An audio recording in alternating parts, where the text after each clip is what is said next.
بسم اللہ الرحمن الرحیم یا ایہا الذین آمنوا قوا انفسکم واہلیکم نارا وقودها الناس والحجارة وقال النبي صلى الله عليه وسلم كلكم راع وكلكم مسؤول عن رعيته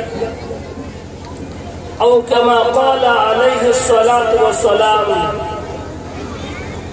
ارادے جن کے پختہ ہو ارادے جن کے پختہ ہو نظر جن کی خدا پر ہو ارادے جن کے پختہ ہو نظر جن کی خدا پر ہو تلاطم خیز موجوں سے وہ گھبرایا نہیں ہے۔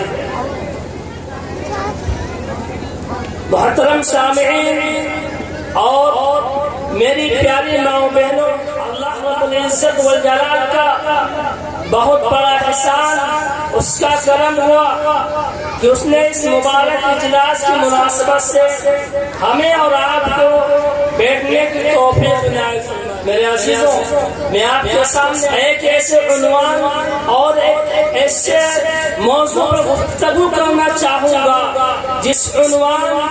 جس موضوع سے اکثر لوگ غفلت کا شکار ہیں، وہ ہے اولاد کی تعلیم و تربیت۔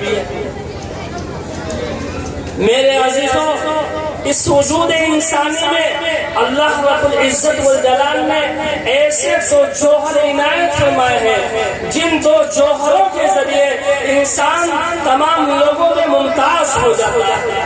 وہ جوہر علم ہے اور دوسرا جوہر اخلاق حمیدہ۔ جب انسان اس دنیا پر آتا ہے وہ ایک چھوٹے سے پودے کے مانند ہے کہ اس چھوٹے سے پودے کو جس طرح چاہا جائے موڑ دیا جاتا ہے، لیکن جب وہ ایک تناور درخت کی شکل اختیار کرتا ہے، ایک بھاری بھرکم درخت کی شکل اختیار کرتا ہے، تو اس کی ڈالیوں کو موڑنا بھی مشکل ہو جاتا ہے، درخت کو موڑنا تو دور دور۔ یہی کیفیت انسانی بچے کی ہوتی ہے کہ بچپن میں جس ماحول میں اس بچے کو ڈھالا جائے گا وہ ڈھل جائے گا۔ اگر اس کو بچپن میں بڑوں کا ادب کرنا سکھائیں گے تو وہ بڑوں کا ادب کرنا سیکھ جائے گا۔ اگر اس کو علم سے آراستہ کریں گے تو علم دین سے وہ آراستہ ہو جائے گا۔ اگر اس کو اچھی تعلیم دیں گے تو اچھی تعلیم کا ماہر ہو جائے گا۔ اگر اس کو اخلاق حمیدہ سکھائیں گے تو وہ اخلاق حمیدہ کا خوگر بن جائے گا، ورنہ وہ جانوروں سے بے بدتر دیکھتے ہوئے نظر آتا ہے۔ اسی کو قرآن مقدس نے ارشاد فرمایا اولئک کالانعام بل هم اضل، کہ وہ تو چوپایوں کی طرح ہے بلکہ چوپایوں سے بھی گئے گزرے ہوئے۔ اس لیے میرے عزیزوں، بچوں کی تعلیم تربیت انتہائی ضروری ہے۔ آپ دیکھ لیجئے جب اللہ کے حبیب علیہ السلام اس دنیا پر مبعوث نہیں ہوئے تھے تو صحابہ رضی اللہ تعالیٰ عنہ کو جہلائے عرب کہا جاتا تھا، ان کو بدو کہا جاتا تھا، لیکن جب آپ علیہ السلام آئے ہیں تو انہیں صحابہ رضی اللہ تعالیٰ عنہ کو قرآن نے پیغام دیا اولئک هم المفلحون اولئک هم الراشدون اولئک هم الفائزون۔ یہ تربیت ہی کی بنیاد پر صحابہ رضی اللہ تعالیٰ عنہ تمام جہانوں میں فائز اور افضل و برتر۔ تو میرے عزیزوں، تربیت انتہائی ضروری ہے۔ یہ سمجھ لیجیے کہ جس طرح سے ایک مکان، ایک بلڈنگ، ایک تعمیر، اگر اس کی پہلی اینٹ ٹیڑھی رکھی جائے تو پوری کی پوری بلڈنگ تعمیر صحیح برقرار نہیں رہ سکتی۔ اسی طریقے سے اگر آپ نے بچے کی صحیح تربیت نہیں کی جو ہے تو باپ میں پریشانی لاحق۔ میرے عزیز، ایک ماں نے ایک ماہر حکیم سے پوچھا کہ اولاد کی تربیت کب سے شروع کی جائے؟ تو انہوں نے پوچھا کہ بتلاؤ پیدائش میں کتنے دن باقی؟ تو اس ماں نے کہا کہ اب پیدائش کے بارے میں پوچھتے ہیں، وہ تو 6 سال کا ہوگا۔ تو حکیم کہتے ہیں کہ آپ یہاں کھڑے کیا بناتے ہیں، فوراً جائیے اور اس بچے کی تعلیم و تربیت شروع کیجیے۔ اس لیے میرے عزیزوں، آج ہم اور آپ بچوں کے سلسلے میں بہت بے پرواہ ہیں، غفلت کا شکار ہو۔ ہم جتنا بچوں پر تربیت کریں گے، جتنی ان کی تعلیم پر تربیت کریں گے، وہ ہمارے لیے مستقبل کا ایک خزانہ بنے گا۔ میرے عزیزوں، امام بخاری علیہ رحمہ کو کون نہیں جانتا ہے؟ دنیا کے بڑے امام بخاری علیہ رحمہ ہے۔ آپ ان کی سیرت پڑھیں گے، آپ ان کی تاریخ پڑھیں گے، آپ ان کی ہسٹری پڑھیں گے تو آپ کو معلوم ہوگا کہ وہ بچپن سے نابینا، ان کی امی جان بہت پریشان تھی، بہت اللہ سے دعائیں کرتی تھی، اللہ سے نا امید نہیں ہوئی، مسلسل جد و جہد کرتی رہی، اللہ سے فریاد کرتی رہی۔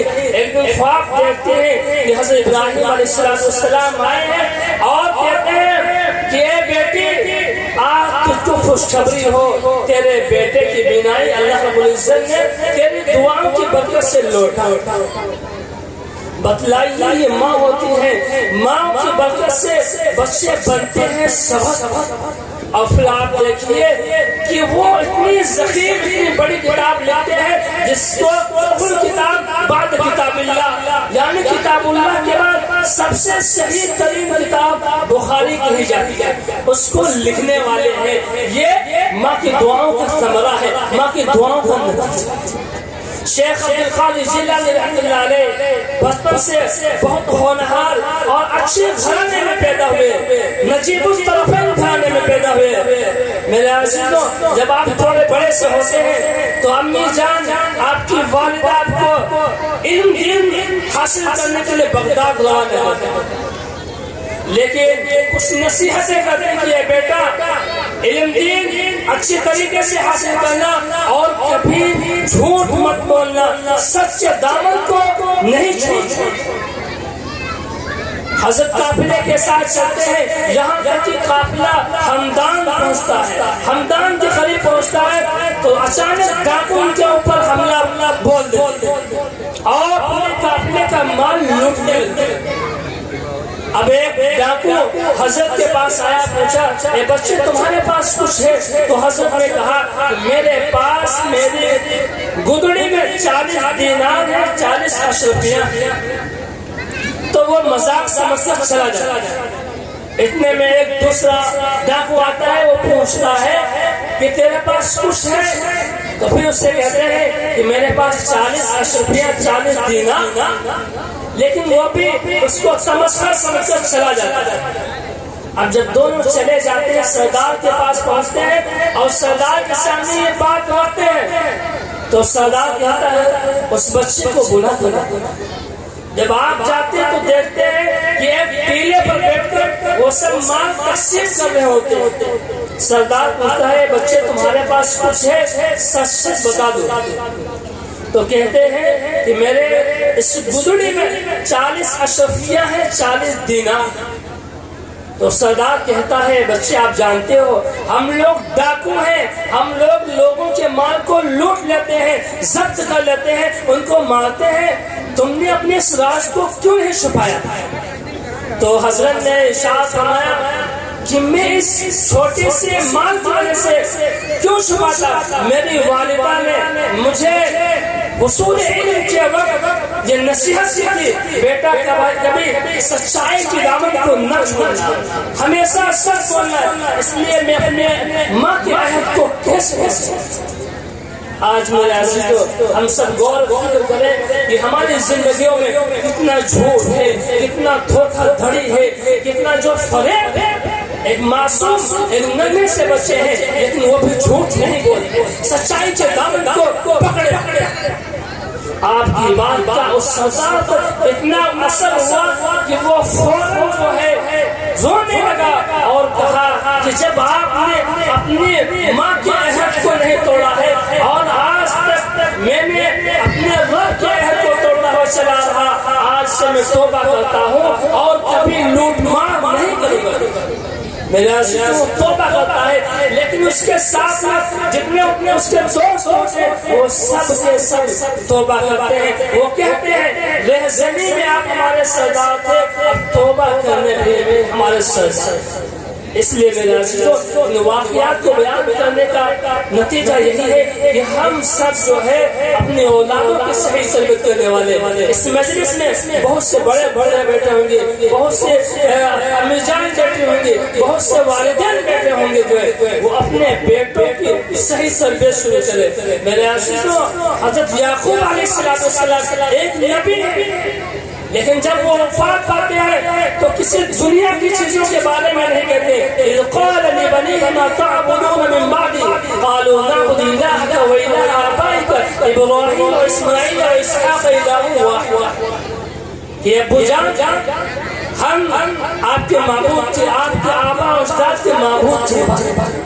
آج کون ہے جو وفات پاتا ہے تو دنیاوی جھمیلوں کی بات کرتا ہے، کوئی جو ہے دین کی بات نہیں۔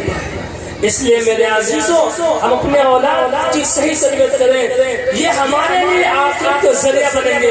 حدیث میں آتا ہے کہ جب انسان اس دنیا سے جاتا ہے تو اس کے سارے کے سارے اعمال بند ہو جاتے ہیں، صرف 3 اعمال اس کے لیے مرنے کے بعد بھی جاری رہتے۔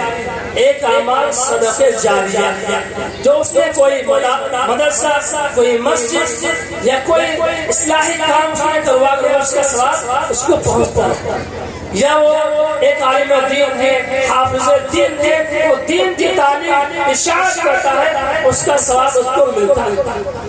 تیسری چیز ہے کوئی نیک صالح اولاد چھوڑ گیا ہے اور وہ اس کے لیے دعائیں مغفرت۔